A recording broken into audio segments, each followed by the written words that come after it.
সদৌ অসম গাঁও পঞ্চায়ত ঠিকাভিত্তিক কৰ্মচাৰী উন্নয়ন পৰিষদৰ অনিৰ্দিষ্ট কাললৈ কৰ্মবিৰতি আৰু অৱস্থান ধৰ্মঘট।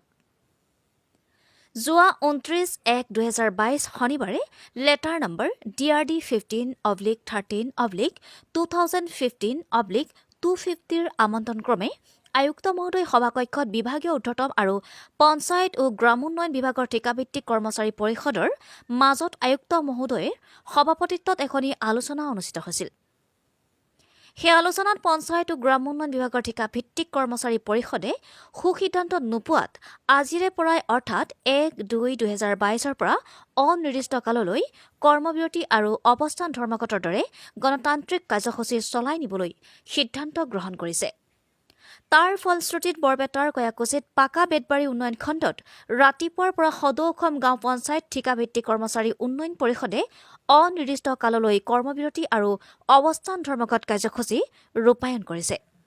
60 বছৰলৈ চাকৰি সুনিশ্চিত কৰা সকলো কৰ্মচাৰীৰ আৰপিৰ ব্যৱস্থা কৰা, সকলো কৰ্মচাৰী সমকামৰ সমবেতন নীতি প্ৰযোজ্য কৰা, চৰকাৰী কৰ্মচাৰীয়ে লাভ কৰা সকলো সুবিধা প্ৰদান কৰা, বিভাগত খালী হোৱা প্ৰতিটো পদৰ বিপৰীতে অভিজ্ঞতা যোগ্যতা অনুসৰি সকলো ঠিকাভিত্তিক কৰ্মচাৰীক বিভাগীয়ভাৱে পৰীক্ষা পাতি নিযুক্তি প্ৰদান কৰা ইত্যাদি বিষয়সমূহৰ দাবীৰে উক্ত অৱস্থান ধৰ্মঘট কাৰ্যসূচীত ৰূপায়ণ কৰিছে।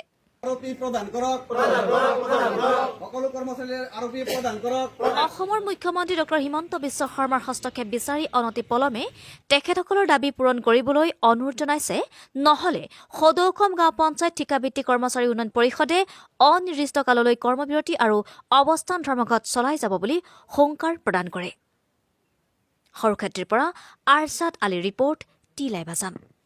আজি সদৌ অসম ঠিকাভিত্তিক কৰ্মচাৰী পৰিষদৰ আমন্ত্ৰণত সমূহ জিলাৰ সহযোগত আমাৰ পঞ্চায়তৰ গ্ৰামোন্নয়ন বিভাগত কৰ্মৰত সমূহ ঠিকাভিত্তিক কৰ্মচাৰীয়ে যোৱা 10-12টা বছৰে এই ডিপাৰ্টমেণ্টত তেখেতসকলৰ ন্যূনতম মাননীত তেওঁলোকে সেৱা আগবঢ়াই আহিছে।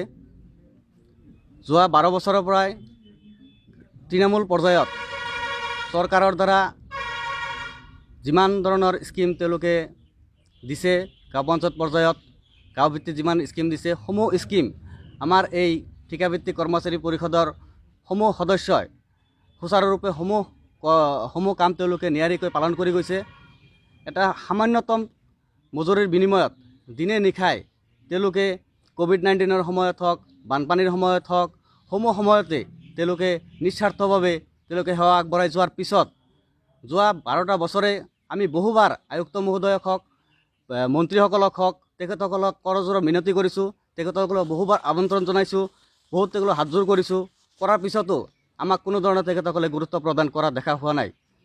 যোৱা 24 তাৰিখে আয়ুক্ত মহোদয়ক আমাৰ ফালৰ পৰা আমি তেখেতক মেমৰেণ্ডাম দিছিলোঁ। আমাৰ কিছু দাবী সম্বলিত মেমৰেণ্ডাম তেখেতক প্ৰদান কৰিছিলোঁ। কৰাৰ পিছত যোৱা 27 তাৰিখে তেখেতে আমাক তেখেতৰ সভাকক্ষত মাতিছিলে।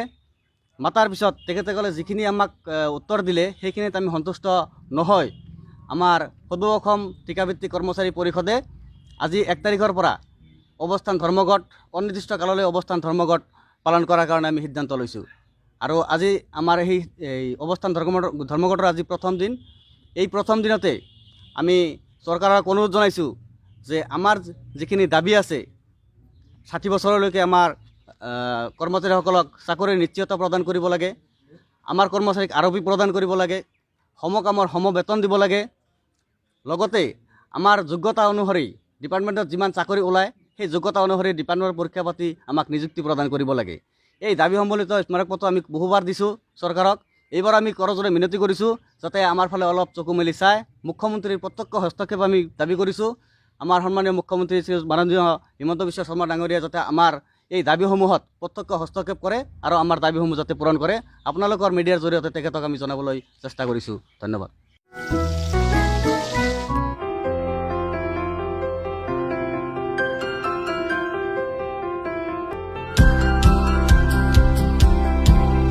এই সকলোবোৰ উপলব্ধ কয়াকুছি বজাৰস্থিত অভিনন্দন হোটেল